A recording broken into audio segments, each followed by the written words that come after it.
How did you do that? Where did it go? Can you make $1 million appear? These are just some of the questions I get asked when people find out that I'm a professional magician. Now, I don't have $1 million, but I thought I'd start with a little bit of money, 51 cents to be exact. I'm in this little Ziploc bag, so you can clearly see both sides. One coin that's worth more, it's a 50-cent piece. Then we have another one that's worth more and like good luck and fortune. So if I was to ask you what coin you would like, the half dollar or penny, what would you say? The half dollar. Going for the monetary value, I see. So we'll do something magical with the half dollar. Don't take your eyes off. It's going to melt right through the bag. Check this out.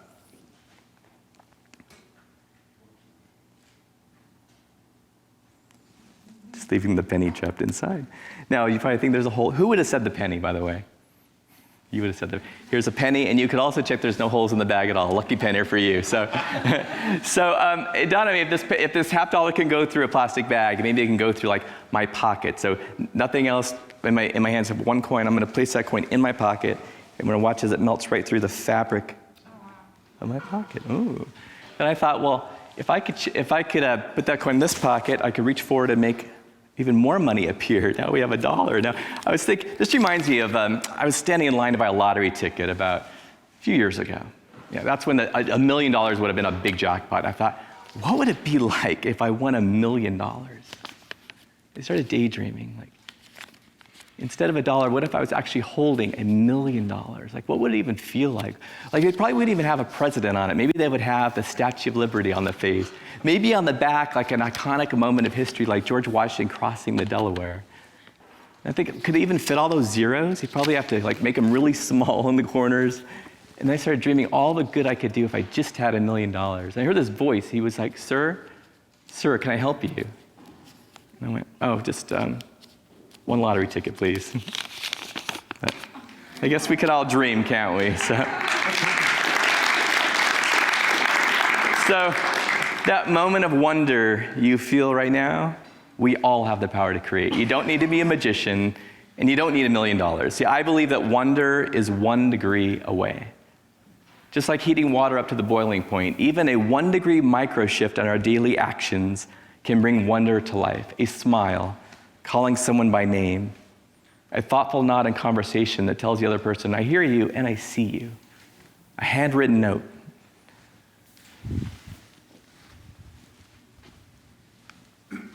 This should picture my daughter, Emma. She's 15 now. She's 3 years old here. It's a memory of when we went to Disneyland. We got there early enough that we can order the breakfast. She wanted pancakes. I was watching the guy in the back. I can see through the window. And I thought, well, he's putting the pancakes really close together on that griddle, and they formed into like a Mickey Mouse shape. Flipped them over, put them on a plate. In that simple action, they delivered magic on a plate. They elevated Disney's brand, and they also created a memory we still talk about. And how much effort did it take? Nearly none. It's an example of a 1 degree microshift. Today we're going to talk about how we all have that power to bring wonder to the world, some much needed wonder to the world through simple actions just like this. I've had conversations with over 100 community leaders and colleagues, and I've found that it's often those simple tweaks that have the biggest outcomes because we're building upon what we already know. There's a great quote by educator Walt Streitiff that says, in the eyes of a child, there's no 7 wonders of the world, there's 7 million. But as we get older, that wonder gap widens, and I want to help fill it. As Emma continues to say, Dad, this isn't just your New Year's resolution, it's your New Year's revolution. And she's absolutely right. Wonder's been a part of my life since about 7 years old. I would watch Doug Henning on TV. As an only child with a single mom, just the two of us. So magic was a wondrous escape for me. We lived on Hope Street near Los Angeles, and to me, magic was hope. It all started with this deck of cards. See, my mom had saved these from when she was a flight attendant with Western Airlines, years before I was born, years before she even dreamed of having a son.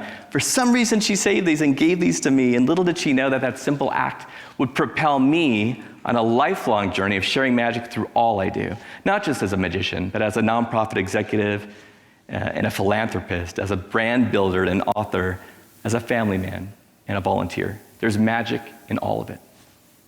Now, I wasn't always so clear on this, and there was many years of my life where I felt scattered, pulled in different directions. Like my interests in magic and art were competing against my interest in business and philanthropy. And then I realized, at an aha moment, I wasn't being pulled in different directions. I was being pulled in the same direction toward one common purpose. And then with that, Effortlessly, my life mission poured out of me. It's just 5 words, but to me, they're everything. I connect people to the extraordinary. And then everything felt right in the world. So if you leave with anything today, I want you to think about all those various passions and interests you likely have, and instead of feeling pulled in different directions, get those arrows to turn inward toward one single purpose. You're going to find that for the things you love, it's not a matter of finding the time, it's finding the purpose. You came today as wonder seekers, but you're going to leave as wonder makers. But how? You can apply these 1-degree shifts in 3 areas that magicians across the globe use. I call these the power of 3. It's imagination, presentation, and connection. Each of these is important. Together, they are magic. Now, it all starts with imagination. We all use our imagination every day in one way or another. A little bit different for magicians. We don't just imagine what's possible. We imagine what's impossible. Great companies do this too, with their mission statements, these bold and aspirational vision statements. Let's think about it, Apple's 1997 Think Different campaign, those who are crazy enough to think they could change the world are the ones who do. Or Alzheimer's Association, a world without Alzheimer's. That's their vision. Hyundai's global vision, progress for humanity. So this is no time to be bland, it's a time to be bold. So in our daily lives, we can take that same approach. Invite others into an exciting and optimistic view of the future. And you could do it using just a few words. Imagine if. I'll let you fill out the rest of the sentence. Imagine if, or imagine when, right? Let's try it now. Let's imagine if you could take what you imagine and make it real. Imagine if you could take this deck of cards in my pocket and make it look invisible. For some of you, it's already working. So I'm going to toss this in the audience. I'll toss it over here, look for somebody to catch it. Who caught it? Oh, perfect. What's your name? Diana. Diana, do me a favor. Take those invisible cards out of the box and take out any one card, okay? We're going to form this card in real time. Diana, do you want the card to be red or black? Red. And out of all the red cards, there's hearts and diamonds. Which one do you want it to be? Hearts. And out of all the hearts in the deck, and it doesn't have to be a queen of hearts. It could be any one of the ace, a number card, a core card. Which heart do you want it to be? I do want it to be the queen. You do? Fine with me. You can change your mind if you want. Okay. Just to make sure you don't change your mind, here's an invisible Sharpie. I want you to put a big X across the Queen of Hearts, just to say this is your final answer. Turn the Queen upside down, put it back in the deck, so it's the only card facing the other direction. Fair enough, right? Here's an invisible rubber band you can put around everything just to keep it safe. Perfect. You could be a mime in real life. Toss the cards back to me on the count of 3. Oh, you're fast. It's okay now. Oh, I think they landed back in my pocket. Wait a minute. I do have a deck of cards now with one rubber band around it. Now you're all watching. Okay, wait. This is where the guy is going to do some fancy sleight of hand. I'm not. Take the card out of the box. I guess you could have said the 5 of hearts. You could have said any one of these cards. There's one card. It's upside down. It's right here. But I'm going to show you all the rest. All these different cards you could have said. You have so many choices all on the way. But you landed on one card. Remind everybody, what card did you choose? Queen of Hearts. Oh, the Queen of Hearts. Shoot, it doesn't always work. But today it did, the Queen of Hearts. It's the only card upside down with an X on it as well. Thank you for sharing your imagination with me. I appreciate that. So now we could build upon imagination by going to a second principle in magic, and that's called presentation. As magicians, we are inherently focused on presentation, right? As you can see. But in our daily lives, it's about bringing ideas to life. There's many ways to do this. I'm going to get to this angel's flight thing in a minute, but there's many ways to do this. When I was studying advertising in college, there's a book by Hank Seaton called Advertising Pure and Simple, and it can be summed up by a few words. Show me, don't tell me.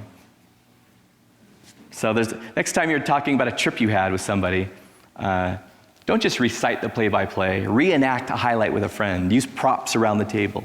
Doodle on a napkin. These are all fun, easy ways to elevate presentation. They say that knowledge is power. I think the real power is in the way we share knowledge, sharing it in a way that makes people lean forward with curiosity and interest. We can do this every day.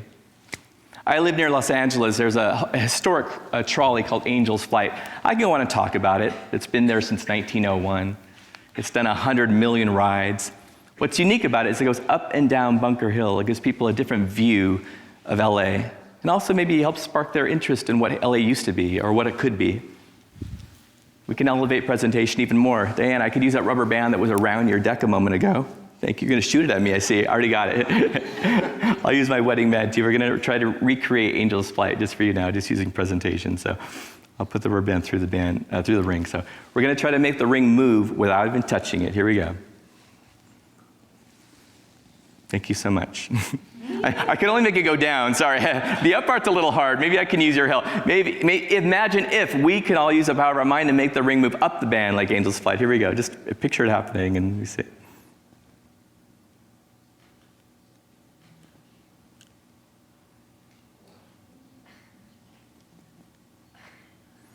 We're just like real magic. There's a ring on the band. Look, strand by strand, I can pull it right off. This is you can see the ring on this side and this side as well. Watch. Like a true Angel's Flight, it always comes back. So, anyway. So, we focused on imagination. We focused on presentation. Now, I realize presentation can be scary for some, right? Because it means stepping into the spotlight. It was for me, too. I'm a member of the Magic Castle in Hollywood. It's a few miles from Angel's Flight. It's a private club. And when I joined, I was asked to perform there. And my walls went up. No, I'm too scared. I live too far away. It's not my schedule. But the truth was, yeah, I was scared. I was scared of failure. I was also scared of just embracing the spotlight. Until one day I decided just to step into fear. And you know what? It wasn't so bad. My friend Vince gave me a great piece of 1-degree advice. John, don't try to get rid of the butterflies. Just get them to fly in formation. And that one bit of advice got me through my first show, through all 28 shows throughout the week, the most exhilarating feeling of my life. I remember after my last show, I ran up to Jack Goldfinger. He's the entertainment director who hired me. I said, Jack, I don't know why I waited so long. He said, John, that was just you getting in the way of you. Great advice. I've never let that happen again. So when it comes to presentation or any aspect of your life, don't let you get in the way of you. We often self-sabotage ourselves because that feeling of euphoria is uncommon for us, but learn to live in that a little bit more. So the great couple I'm going to talk to you about in a minute, but this next part of this trilogy, this Power 3, is connection. Because at the end of the day, it's all about people, right? It's not about the props. It's about all of us, now connected in some way. Many of us strangers before today, now connected through the shared experience. You know, as magicians, we're focused on being audience-centric, looking at things through your eyes. I'm also a fundraiser and a philanthropist, so I'm donor-centric. I look at things through the eyes of the donor to understand their values. And for us every day, it's about being people-centric, just simply taking a genuine interest in others. Imagine if tomorrow we all took a genuine interest in one person for one moment. The wonder we would bring to the world if we did that. I met this couple on a train ride across Europe on the way to Vienna. In 2017, I was traveling, performing and lecturing on magic. I realized right away we're not going to be able to communicate because they were speaking German. I speak English, so we sat right across in the booth and heads down for the first few miles. And then I remember like kind of just fiddling with my cards a little bit. Just simple stuff, you know, just like dribbling through the cards, maybe a little cut. And I could tell that she was kind of looking my way, so I said, oh, maybe this is my chance. I reached for it, you know, the international symbol for pick a card, any card. But her eyes, her hands went up, she looked away, she said, no. And I realized she probably thought I was a gambler or swindler or something, so then I went, okay, I'll just go back to my cards. So I used I remember shuffling the cards with one hand, something like this. Then I noticed they were both looking at me. They gave me a knowing smile, and then that opened the door to do some magic. I remember they each chose a card, the cards changed places, his cards went in my pocket. But the real magic happened when I put the cards away and we took out our phones and we were showing pictures of our pets and of our families, of our homes. We were laughing every mile of the way, transcending any sort of language barrier. Time went by like that. We got to our final stop, about to get off the train and part ways. Gentleman faced me, he grabbed my hand, and he uttered 5 words in English. You are a wonderful man. I get choked up just thinking about it. And because in that moment, He was the magician. At that moment, he shared more magic than I ever could. And I realized then that we all have the power to bring wonder to the world, even through 5 simple words. These little 1-degree shifts that we can make every day. So, I want one final moment with all of you. I only need a few cards. I'm just going to use 3 cards from this deck. They're all different. I don't want you to think I cheat. I mean, I do cheat. I just don't want you to think that I do. But I'll use the ace, 2, and 3. Ace, 2, 3. I'll try to find the ace just by feeling. I've been fighting with one finger. One finger in the middle. I could probably find the ace of spades. There's one. Okay. The 2 I'm going to find by maybe splitting cards. You know, in Vegas, you split a hand of blackjack. I got that ace, we could split that into 2. That's the ace and the 2. The 3 I'm going to try to find by magic. I'll put the cards away. We have the ace, we have the 2. I'm going to leave the space in there in between blank just like that. If I reach in the air, I could put the 3. But you do have to use your imagination. The 3 is invisible. From this side, it's invisible. From your side, it's visible, which is kind of weird. As a matter of fact, wonder is closer than we think, 1 degree away. It even says the word wonder on the back. So I have 3 cards, and I'm going to invite you to do something with 3 cards. You all have 3 cards under your seat, so now's the time to grab them. And if anybody's watching this, wherever you are in the world right now, grab 3 cards. We're going to do something kind of interactive together, okay? Now you're wondering, that's what these cards are for. So they're all different, and make sure of that. You can mix them up a little bit. Start at a random spot, okay? In a minute, we're going to rip these cards in a very specific way, okay? I'll guide you through it. So what I want you to do is we'll put a big crease down the middle. So fold the cards first this way as a group, and then fold them back again this way. So you got a big crease in the middle. I might move at a brisk pace, so just follow along, okay? So this crease is going to make it easy to tear. So let's just start tearing it down the middle. And once you start a little bit, it'll be easy to do. Go all the way down the middle. And you're going to have some halves each hand. Put either half on top of the other. It doesn't matter. And I want you to hold that little packet like a little mini deck of cards. Y'all following along? You're still ripping? I don't want to get ahead of anybody, but I'm going to go on the next step soon. So hold on like a little mini deck of cards. Let's personalize it by spelling your name. I'll go first by putting 1 card at the bottom for each letter. So I'm John, so I'm going to go J-O-H-N. I'll let you do that now. This makes it unique to you. So now these cards are in a unique order based on your name. Here's another personal choice. I want you to think right now, what piece feels more lucky to me, the top piece or the bottom piece? You might make a different choice than the person next to you. It's okay. But whatever piece you're thinking of, the top or bottom, take that piece now. Don't even look at the identity of it. Just put it in a safe place. Maybe sit on it, okay? I'll put mine under my water right here, okay? Now you're left with some cards, okay? Take whatever card's on top now. Think of something maybe stressful in your life. And I want you to get rid of it. Just let it flutter to the floor. We don't need it anymore. Whatever piece is on top now, I want you to take that and put it in the middle of your packet somewhere. Somewhere in the middle. And whatever piece is on top now, put that on the bottom. Here's where it gets kind of fun. Whatever piece is on top now, I want you to exchange it with somebody else. And here, I'll come down. You want to come up here and we'll exchange our pieces. Perfect. And get the other person's piece and put it in the middle of your packet, okay? You know, you did that so well, let's do it again. Take the next piece on top, exchange that with somebody else or the same person. It's up to you. Here, I'll exchange it with you. Do you want to come up to me? We'll exchange pieces. Perfect. Put their piece in the middle of your packet, okay? All right. Don't you all feel connected even more now? So now we're going to start eliminating pieces, almost like when you're little and you would take petals off of a flower. So whatever piece is on top now, just get rid of it. The next piece put on the bottom. The next piece, get rid of it. Next piece on the bottom. Next piece, get rid of it. Because you're left with one piece. No one would know what piece you would end up with because you spelled your name, you chose either the top or bottom piece, you're exchanging it. So the match might be in front of you, somebody else might be holding it. But maybe you are more powerful than you ever thought you were. Not maybe, you are more powerful than you ever thought you were. Remember that piece you sat on earlier? Take that out right now. It's only going to happen for a few of you. It's so possible. But if you have a match, I want you to hold it up. I want you to hold it up and say, wow, if you have a match. Hold it up and say, wow. Look at this. Amazing.